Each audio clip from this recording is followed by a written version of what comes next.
கரூர் மாவட்டத்தில் வந்து மும்முனை போட்டியாக இருக்குது. ஆமாங்க. டிஎம்கே, ஏடிஎம்கே, பிஜேபி யாருக்கு அதிக வாய்ப்பு? அது இப்போ ரெண்டு கட்சி எடுத்துக்கிட்டோன்னா திமுகவும் பணத்தால் விளையாடுது.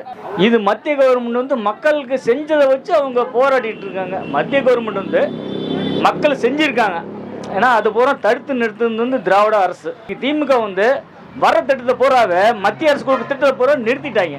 எதுவுமே கொடுக்கல. இப்போ விஸ்வகர்ம திட்டத்தில் லோன் கொடுத்தாங்க, மகளிருக்கு தொழில் லோனு எல்லாமே கொடுத்தாங்க, போக்குவரத்து கட்டணம் கொண்டு எல்லாமே கொடுத்தாங்க.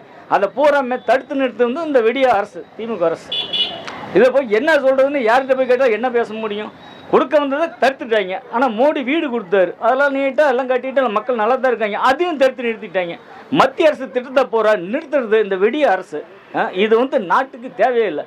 தமிழ்நாட்டை காக்க முடியாதவர் என்னைக்கு போய் இந்தியாவை காக்க போகிறாரு? ஒரு இந்தியாவை காக்கிறதுக்கு ஒரு ஆளுமை வேணும். அந்த ஆளுமை வந்து பாரத பிரதமர் நரேந்திர மோடி கிட்ட தான் இருக்குது. ஏன்னா தமிழ்நாட்டு முதலமைச்சர் கிடையாது. இவர் சொன்ன வாக்குறுதியை காப்பாற்ற முடியாத ஒரு முதலமைச்சர் இவர் எப்படி போய் தமிழ்நாட்டை காக்க முடியாமல் இந்தியா காக்க போகிறாரு? ஏதோ வெளியே சொன்ன வெக்க கடை இருக்குது.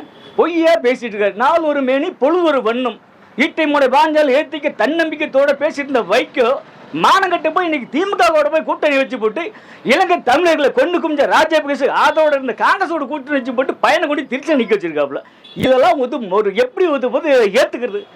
ஒரு அரசியல்னா நாகரிகம் இல்லாத அரசியல் வந்து திராவிடம் அதை விடிய ஆட்சின்ட்டாங்க. அதான் அவங்க முடிஞ்சு போச்சு. திராவிட மாடல் ஆட்சி காட்டிட்டாங்க. ஒரு மாணவட மக்கள் தமிழ ஒரு இளைஞர்கள் ஒரு நல்ல ஒரு மனிதன் திமுக கூட்டணிக்கு ஓட்டு போட மாட்டான். இதுதான் என்னோட குறிக்கோள்.